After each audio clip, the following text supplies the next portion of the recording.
누구나 해를 거듭하면 거듭할수록 나이를 먹게 되어 있습니다. 나이를 점점 먹어가지만 그럼에도 불구하고 젊게 살아가는 비결이 있다고 합니다. 첫 번째는 긍정적인 사람이 나이보다 훨씬 젊게 보이고 살아간다고 합니다. 두 번째는 욕심을 부리지 않는 사람, 집착하거나 매이지 않는 사람이 그렇게 된답니다. 세 번째는 기본적으로 경제적으로 독립된 사람, 그것이 어렵지 않은 사람이 나이보다 연세보다 더 젊게 살아간답니다. 네 번째는 남을 배려하고 이해하는 마음을 가진 사람, 그런 분들이 본래 나이보다 더 젊게 살아간다고 합니다. 다섯 번째, 자기 정체성과 가치관이 뚜렷한 사람, 내가 누구인가, 내가 어떤 사람인가, 얼마나 소중한 사람인가, 얼마나 아름다운 사람인가, 얼마나 귀한 사람인가, 이것을 아는 분들이 훨씬 더 젊고 건강하게 살아간답니다. 여섯 번째는 읽기를 포기하지 않는 분들이 더 젊게 살아간답니다. 일곱 번째는 계속 운동하시는 분, 걷기도 하고 몸풀기도 하고 이러시는 분들이 훨씬 더 젊게, 겉모습도 젊지만 마음도 젊게 그렇게 살아간다고 합니다. 일곱 번째까지 했죠. 일곱 번까지 했는데 마지막 여덟 번째가 있거든요.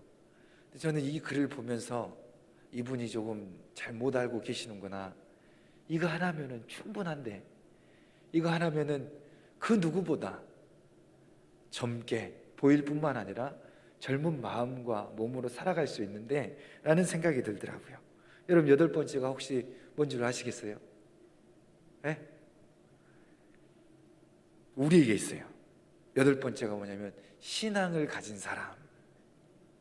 아멘. 아멘. 저와 여러분인 줄로 믿습니다. 저는 가끔 깜짝깜짝 놀라는 게 있어요. 뭐냐면 여러분들을 바라보면서 생각보다 젊으시네, 네, 생각보다 고우시네. 그것이 무엇 때문이에요? 신앙 때문이에요. 앞서 말씀드렸던 일곱 가지는 그 신앙을 잘 지키고 신앙을 잘 따라 살면 따라오는 것들이에요. 이거 하나 붙들면 다른 것들은 졸졸졸졸졸 따라오는 것들이에요. 그런 줄로 믿습니다. 예수님 믿으면요, 젊게 살아요. 젊게 보여요. 왜요? 앞서 말씀드렸던 일곱 가지, 생각이, 운동이, 또 배우는 것이, 모든 것들이 믿음 가운데, 신앙생활 가운데 있기 때문인 줄로 믿습니다.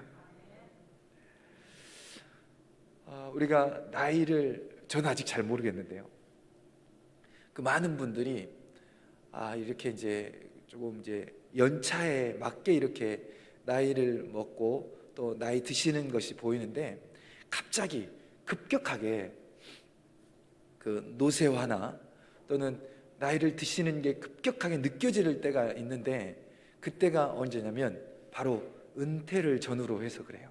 은퇴, 하던 일들을 이제 끝내고 이제 그런 일들을 못하게 될 때에 급격하게 연세를 드신 것처럼 느끼거나, 또 자기가 이제 정말 내가 나이를 먹었구나, 뭐 이런 것들을 느끼는 거예요. 그래서 많은 사람들이 그 은퇴하고 나면은 굉장히 이렇게 힘을 확 잃어버리잖아요. 그러나 여러분, 예수 믿는 저와 여러분에게는 천국 가는 그날 빼고는 절대 은퇴가 없습니다. 은퇴 안 시켜요. 하나님이 절대 은퇴를 안 시킨다니까요. 하나님이 은퇴시키는 것은 뭐냐면 천국으로 이렇게 우리를 불러가는 날이 우리가 은퇴하는 날인 줄로 믿습니다. 그래서 우리는 절대 은퇴가 없는 인생인 줄로 믿습니다. 많은 사람들이 그렇게 은퇴를 만나면 그렇게 되는데 왜 그럴까요? 목표와 목적이라고 하는 것이 있습니다. 목표와 목적은 다른 것입니다. 예를 들면 내가 얼마만큼 매출을 올려야겠다, 이것은 목표입니다. 내가 얼마만큼 살을 빼야겠다, 이것은 목표입니다. 목적은 뭐냐면 그 얼마만큼 벌어서 얼마만큼 매출을 올려서 무엇 할 거냐? 무엇을 위해 그렇게 버냐? 무엇을 위해 살을 빼냐?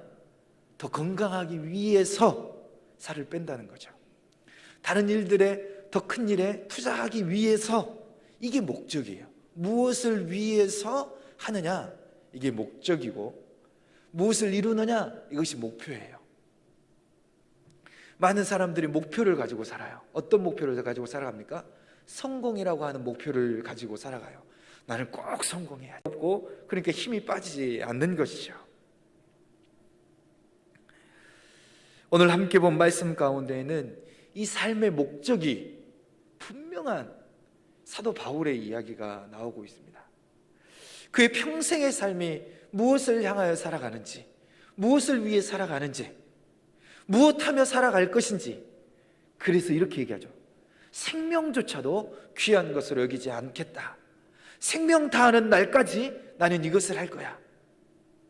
내 생명이 끝나는 날까지 이것을 포기하지 않을 거야 라고 그 생의 목적이 무엇인지를 알려주고 있는 것입니다.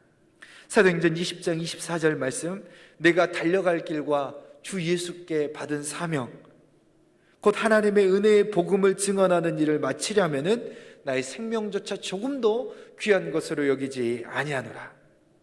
내 인생의 목적이 무엇이냐? 나에게 주어진 사명이 무엇이냐? 그것은 하나님의 은혜의 복음, 하나님이 살아계신 것을, 하나님 우리와 함께하고 계신 것을, 하나님 우리를 지키시고 보호하신 것을, 그 하나님을 증거하며 나타내는 것이 그 인생의 목적이라고 하는 것입니다. 이제 내가 살아도 주를 위해 살고 죽어도 주를 위해 산다. 죽어도 주를 위해 죽네. 이제 내가 살아도 주 위에 살고, 이제 내가 죽어도 주 위에 죽네.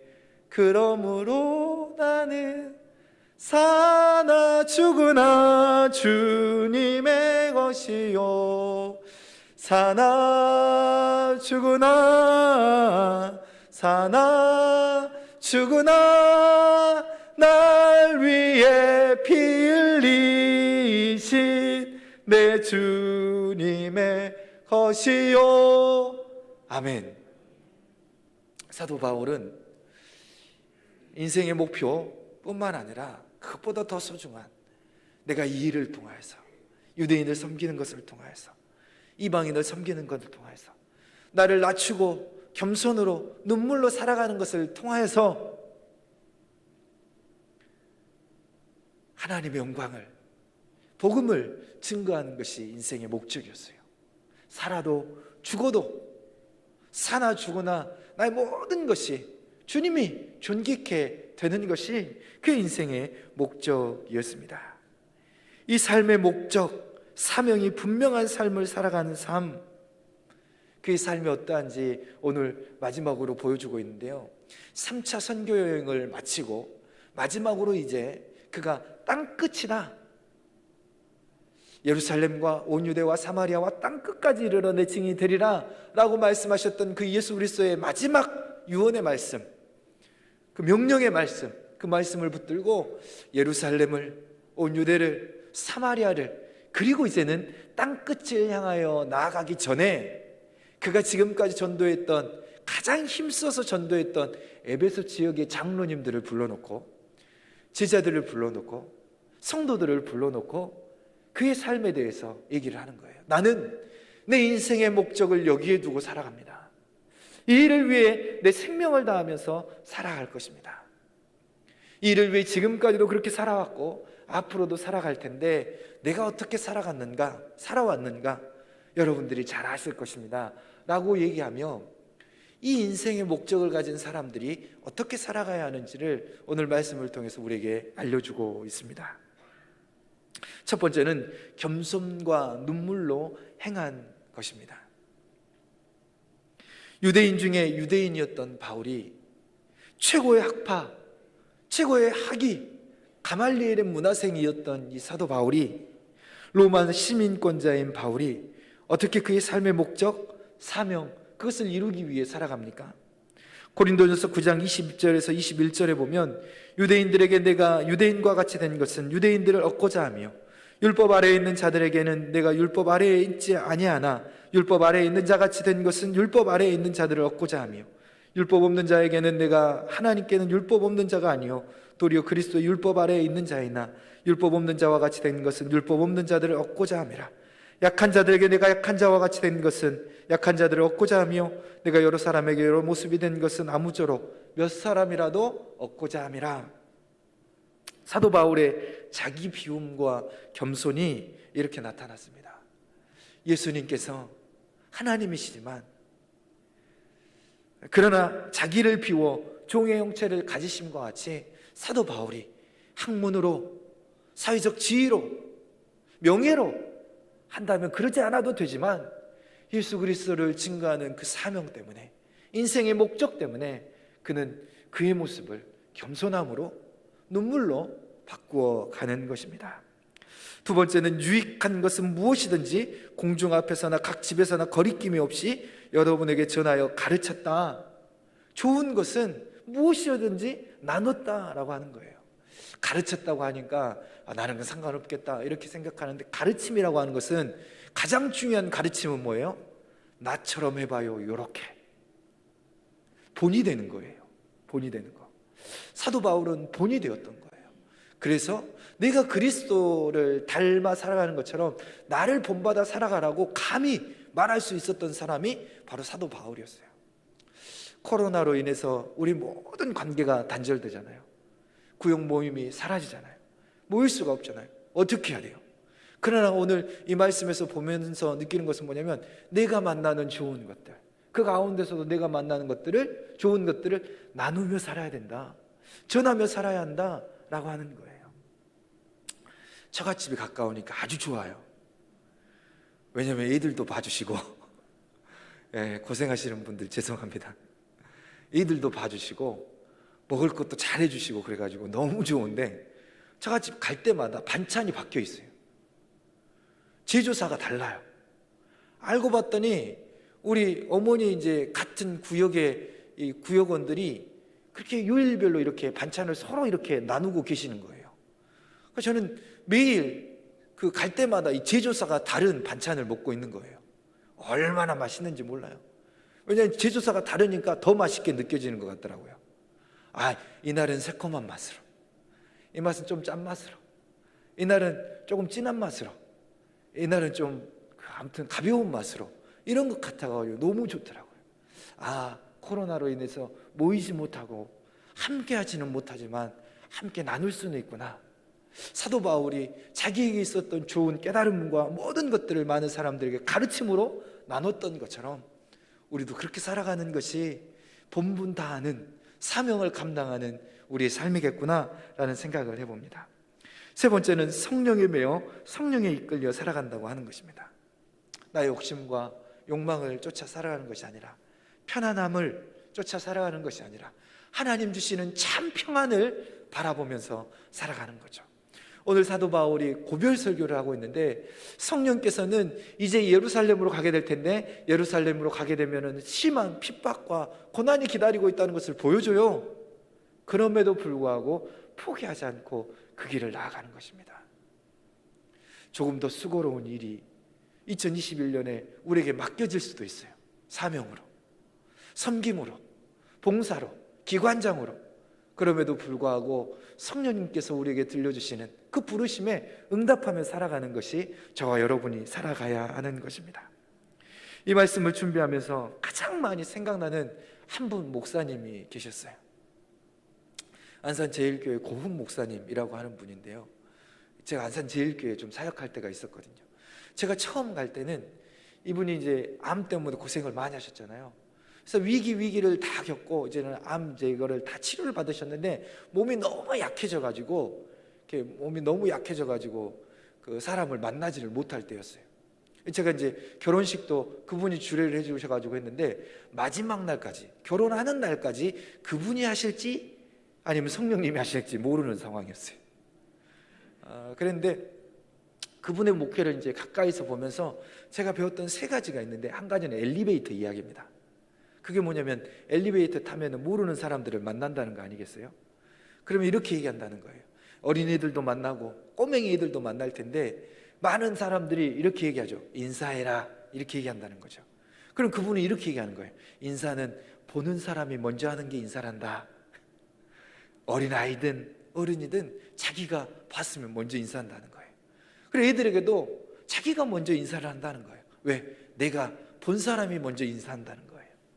야, 그것이 예수님 마음이겠구나 라는 생각이 들었어요. 우리도 그렇게 섬기며 살면 좋겠습니다. 두 번째는 뭐냐면은 그 강대상에 늘 그분 강대상에, 여기 강대상에 성도들의 기도 제목이 늘 365일 있는 거예요. 365일 그 기도 제목이 저기 올려져 있고, 새벽 예배를 인도하든 인도하지 않던 마지막까지 제가 그때는 뜨거웠던 거 아니겠어요? 그래가지고 아무튼 그 새벽 예배 안 나가도 되는데 나가가지고 기도한다고 가장 늦게까지 있었었는데, 마지막까지 이기지 못한 사람이 한 분 계셨는데 고훈 목사님이셨어요. 저보다 더 늦게까지 기도한다고, 제가 언젠가는 이겨봐야 되겠다 이러면 저는 꾹뻑 졸고 있고, 안 되겠다 포기하고 가면은 그분은 또 남아서 기도하고. 근데 그 기도가 성도들을 위한 기도였던 거죠.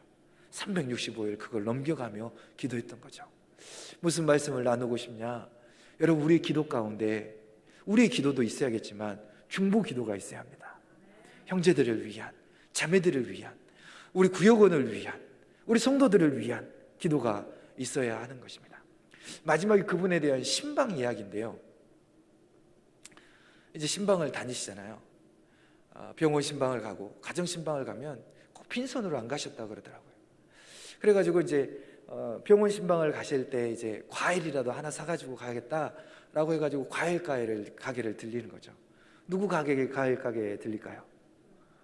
교인 가게를 들리겠죠. 김 집사님, 또 장로님 과일 가게를 들린대요. 그래, 과일 가게를 들려가지고 수박을 사야겠다 그러면 꼭 2통을 산대요. 한 통은 신방할 그곳에, 나머지 한 통은 누구 거예요? 목사님 거? 아니, 그 집 거예요. 그리고 이렇게 말씀하신대요. 과일 장사하면서 김 집사 한 번도 제대로 된 수박 한 통 먹은 적이 없을 텐데, 과일 장사하시는 분들이 제대로 된 과일을 드시질 않아요. 남는 거 드시지, 팔다가 남는 거. 그러면 제대로 된 수박 한번 드셔보시라고 꼭 그렇게 수박을 2통을 사시더래요. 저도 그렇게 해보려고 하는데 잘 안 되더라고요. 그러나 여러분, 오늘 이 사도 바울이 그 인생의 목표뿐만 아니라 목적을 분명하게 두고 생명조차도 사나 죽으나 오직 예수 그리스도의 복음 증거하는 일을 위해서, 그래서 그가 힘이 있었고 그래서 그가 행복했던 것처럼 우리도 이 일을 위해 살아가면 행복하게 될 줄로 믿습니다. 어떻게 살아가야 돼요? 겸손함으로, 자기를 낮추는 것을 먼저, 예수님과 같이, 그리고 섬김으로, 더 깊은 사랑과 따뜻한 사랑으로, 은혜로 나보다 다른 사람을 섬기며 살아가는 것입니다. 기도하며 살아가는 것입니다. 내 힘으로 안 되오니 하나님 그들을 지켜주옵소서. 내 능력으로는 안 되니, 내 섬김으로는 부족하니 하나님께서 그들 가운데 함께해 주셔서 그들을 인도해 주옵소서 라고 기도하며 살아가는 저와 여러분 모두가 될 수 있기를 축복합니다. 기도하겠습니다.